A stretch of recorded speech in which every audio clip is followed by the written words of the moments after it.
Man, this just feels like home. I want to share a little story with you. This is my first guitar amp. It's a mid-80s PV Backstage 50 solid-state amp. My folks bought it along with my first guitar when I was about 10. And it was my rig for various middle school dances and basement jam sessions. A few years later, in the fall of 1990, when I had just started high school, I was ready for a real professional tube amplifier. I think I had probably seen some upperclassmen with some cooler, bigger, louder amps with tubes, and I probably made the excuse that if I was to compete in the more mature high school talent shows, I'd need something a little more robust than my little dinky PV practice amp. So in the November 1990 issue of Guitar Player magazine, there was this ad for the new Mesa Boogie amp called the Mark IV. And I just remember that it had a ton of knobs and switches and all this text explaining what each knob and switch did. Now, I had heard about Mesa Boogie amps at that point. I had seen the ads with Brad Gillis and Jeff Watson from Night Ranger. I knew that Steve Lukather from Toto used them. Boogie tops over here, these big, I believe they're 180 watts a piece. As well as Carlos Santana. Also, fun fact, one of the upperclassmen in my high school, a senior named Tim Miller, whom you might know today as one of the most innovative jazz fusion guitarists. And incidentally, he just released a signature model headless guitar with Kiesel guitars. Congrats, Tim. But I remember he had a Mesa Boogie amp. Anyways, apparently my persistence and begging worked, and my parents agreed to take me to a music store to check out the amp. And the salesman was trying to show me all of the features. You know, it had 3 channels, it had knobs that pulled out, pentode and triode mode. Everything was way too complicated for 14-year-old me. I just thought that having the foot switchboard that you could store in the back of the amp by screwing it in the back was like the coolest thing ever. An amp like this was to last me my whole life. This was the only amp I would ever need. Apparently, it did it all. Finally, I had a real amplifier, I had a real good pro-level amplifier. Unfortunately, I had no idea how to use it. I didn't know how to dial in the controls. I had no idea what good tone was. I have a feeling that I probably turned up all the knobs and sliders up to 10. I never used the graphic EQ, but anyway, I used this amp for everything. All through high school, dances, talent shows, Battle of the Bands.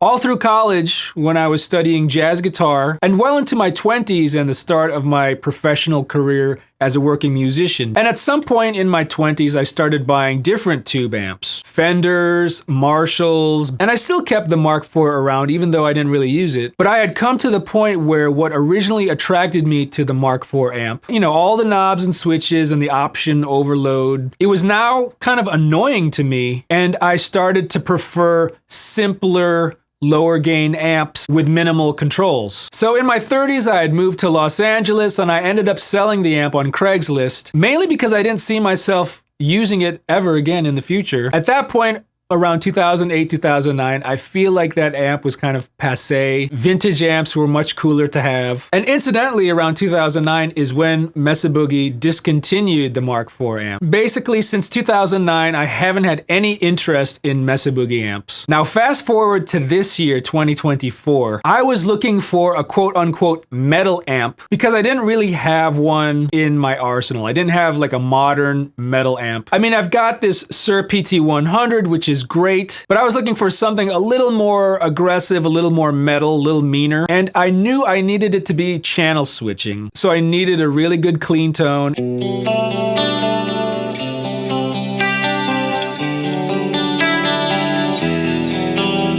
And I needed a good high gain modern metal sound.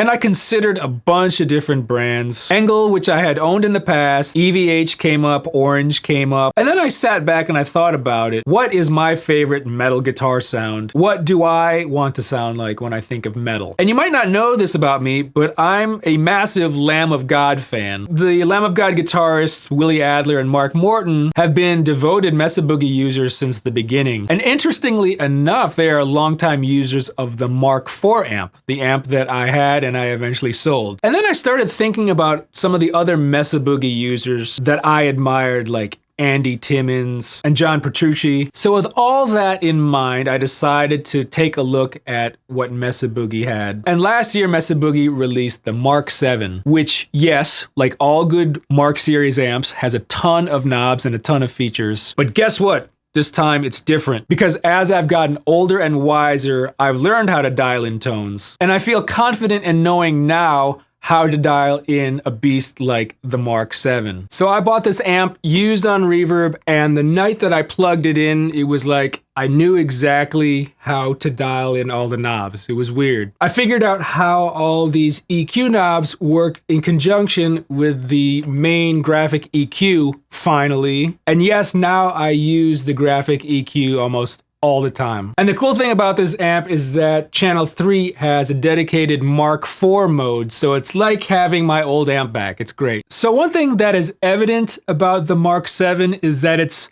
much more than just a modern metal amp. It's got a great clean, it's got a great low to medium gain, and it's got a great high gain. Actually, it has a couple gain channels to choose from, and we'll talk about that in just a second. I'm just gonna show you some of the basics of what it's all about and let you hear my favorite sounds. Like a lot of the great Mark series amps, it's got 3 independent channels, and it's not specifically labeled like clean and dirty because you can actually set any 3 of these channels however you want. So within the 3 different channels, there's actually 3 different modes that you can choose from, and I'll go through them. Each channel, 1, 2, and 3, have controls for gain, master, presence, and then a 3-band EQ, treble, middle, bass, all in addition to the world famous Mesa Boogie graphic EQ. And I'll try to explain a little bit later how the individual channel EQs work in conjunction with the master graphic EQ. But all 3 channels have independent controls. You're able to select per channel whether you want it running at 90 watts, 45 watts, or 25 watts. For all 3 channels, I have it set to 90 watts, the max, just because I like the headroom and I like the dynamic range. Each channel, you can assign whether or not it activates the master graphic EQ. Over here, there's individual reverb controls for each channel. Now, this has an onboard spring reverb, which is super cool. I mean, let's take a look and just see how the size of this Mark VII is compared to something like my Sir PT100 or a regular sized Marshall. I mean, what Mesa Boogie has always done well, and this was even evident when I had my original Mark IV, is they can cram a ton of features into a small box. You got your master EQ, which finally, I'm not afraid to dial in. And then you've got switches here. If you're not using the foot switch that comes included, you can select the different channels with this toggle switch. You can turn on and off the effects loop or the reverb. Why don't we check out some of the sounds, and actually let's get started with my dirty sound. Right now I am on channel 3, and on channel 3 you've got 3 choices of modes, like I said. Mark IIB, which is kind of like the OG Mark series overdrive sound, that creamy Santana sound. You've got the 2C mode, which if you know about the 2C and the 2C Plus, that's kind of the sound of like Metallica, Master of Puppets, a lot of the 80s metal. And then you've got the Mark IV mode, which of course, you know, is near and dear to my heart, and that's the setting that I've chosen. So I've just got basically the gain up at noon. I am using the post graphic EQ, and here's how it sounds.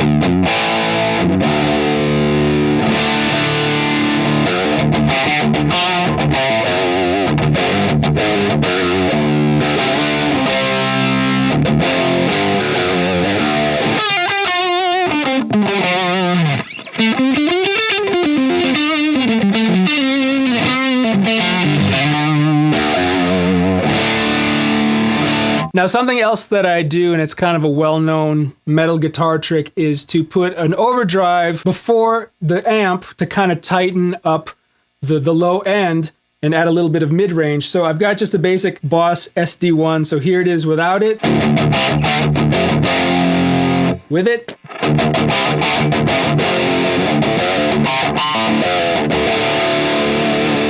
So if I really want that modern metal sound, that's basically my settings. Gain at noon, kick on the Boss SD1, and that's like the perfect sound. And I'll show you what it sounds like with a drop tune guitar in a second, but let's go over the EQ section because this was something that was so foreign to me when I was a kid. Basically, you know, the mids are turned down a little bit, but the treble and bass are close to midway. In addition, I have the graphic EQ set to basically what a lot of metal guys will set the boogie to. So if I turn off the main graphic EQ,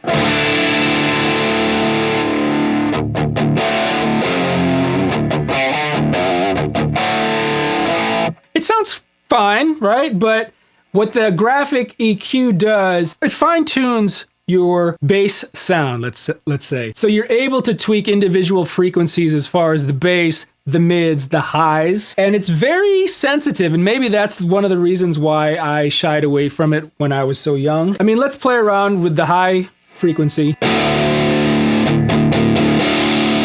It gets fizzy really fast, right? And just like moving it little by little makes a huge difference. And probably when I was younger, you know, I just wanted to turn everything up. I didn't know about having, you know, that fine tuning hand to really dial in stuff.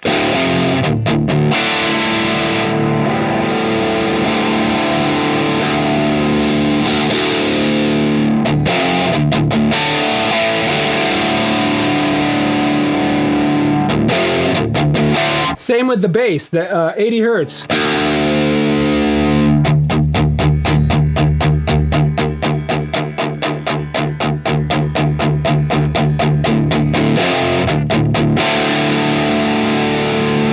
I mean, it's got such a wide sweep. Let's check out some of the other modes on channel 3. So this is Mark IV. Here is the 2C mode, and you'll hear the difference.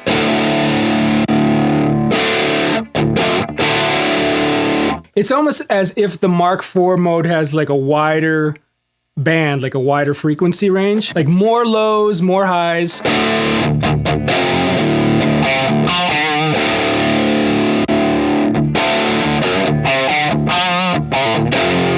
And while the 2C has a great distortion, it's a little more focused, a little more old school, if you will.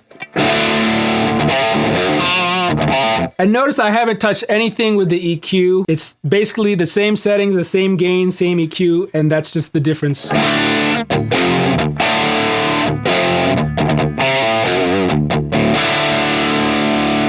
Now, Mark IIB is wildly different than these two.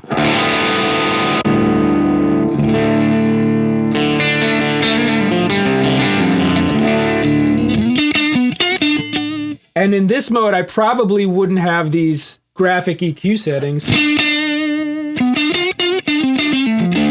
So that's with the EQ off, the graphic EQ off.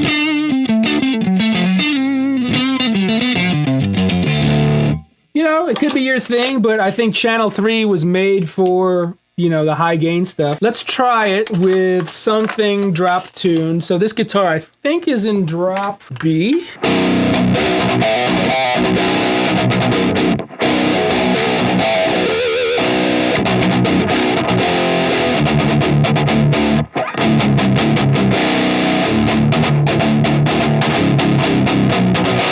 I love that this can stay tight but also has kind of an old school metal feel. And maybe that's the reason why I chose this over something like an Angle or an EVH. The sound of a Mark IV distortion has the ability to sound both old school and kind of modern. It really does feel like home. There's something characteristic about the Mark IV that I remember from high school, because this was basically my tone, my sound. Something else that I've been using a lot with this amp is the effects loop. And basically in the effects loop, I've got just a noise gate, the TC Electronic Sentry. I've got a little bit of chorus, MXR analog chorus, and I've got the new Source Audio Nemesis delay.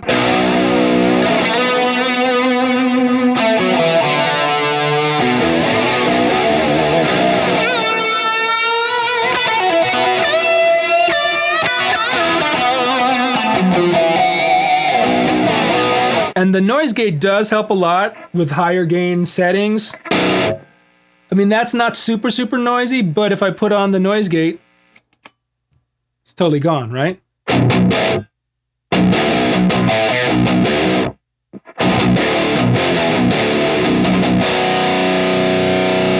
And real quickly before we move on, I want to show you how the EQ works together. The graphic EQ is off, so I just have the channel EQ.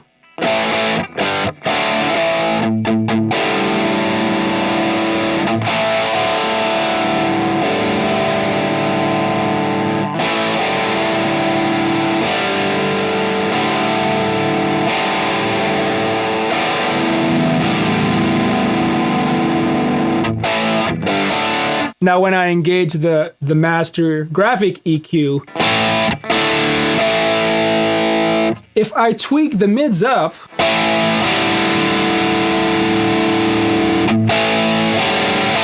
it's almost like it just adds a little more saturation in the mids. It's not necessarily affecting the frequency so much, because now that we have the graphic EQ on, this is going to be doing the tone shaping, whereas the EQ on the channel is kind of the saturation of the different frequencies, if that makes any sense. But maybe I'll pick up a different guitar that might be brighter than this one, and I'll want to dial out some of that high end. I'll probably reach for either the presence or the treble first before I even touch the graphic EQ.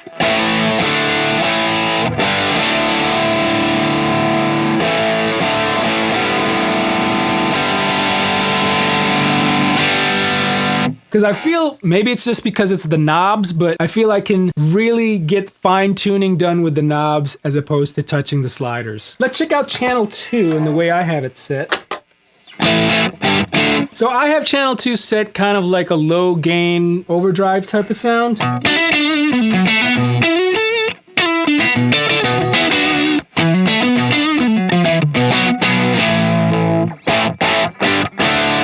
Now on channel 2, the 3 different modes are fat, crunch, which is what I'm on, and the new Mark VII mode. So this is crunch. You can see the gain is down almost like 10 o'clock.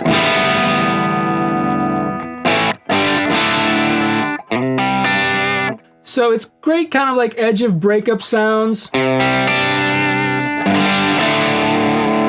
If you turn up the gain,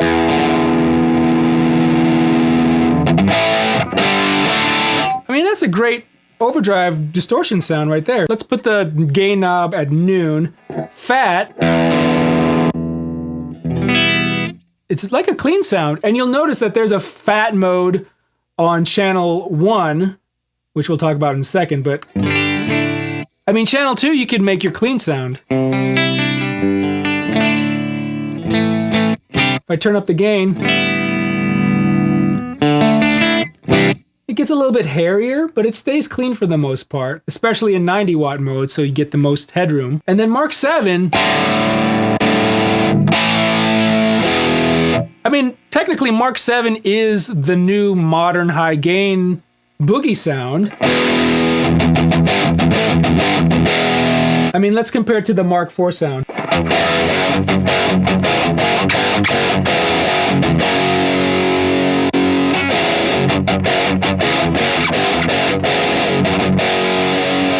So to me, just right now listening to it, the Mark VII is a little bit airier. There's a little more presence to it. It almost feels like 80s metal would be your 2C mode on channel 3. If I wanted something like 90s to early 2000s metal, I would switch it to Mark IV mode. And if I would want something like today's metal, maybe Mark VII mode. I mean, those feel and sound so good that I can't really decide yet which is my favorite. But because channel 2 has this particular crunch mode, I keep it on that as kind of my low edge of breakup sound.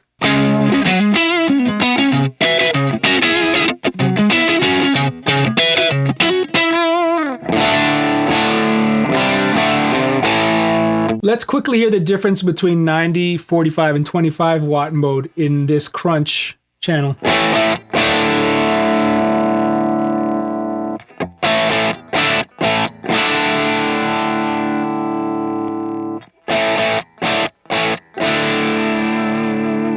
It really is more about the feel.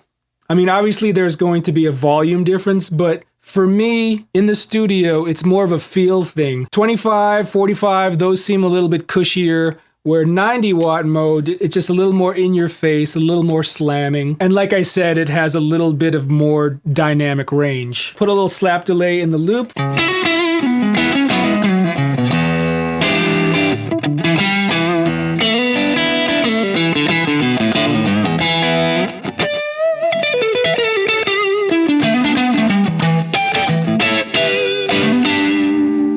Add a little bit of light Klon style distortion with a J-Rocket Archer.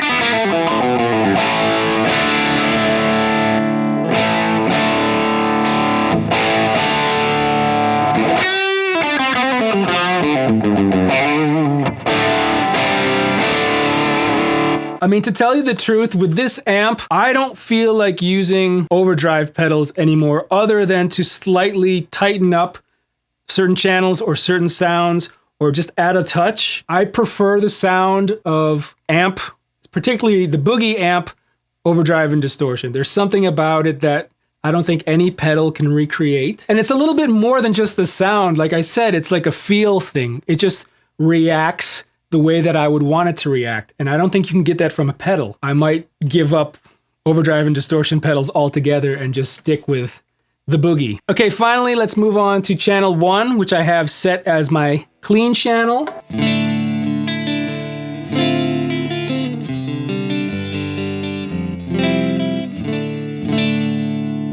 So on channel 1, the 3 modes are clean, fat, and crunch. Now I'm in the fat mode because the clean setting is a little too clean for me. So here's my fat mode.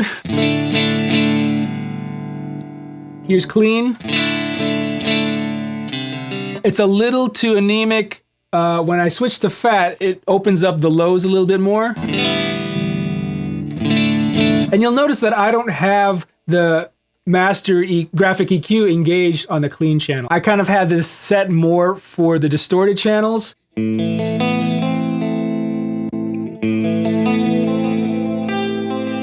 Now if I activated the master EQ,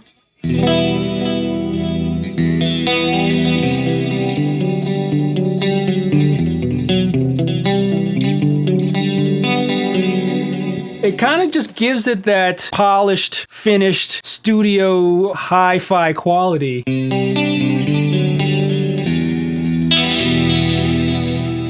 Without the EQ.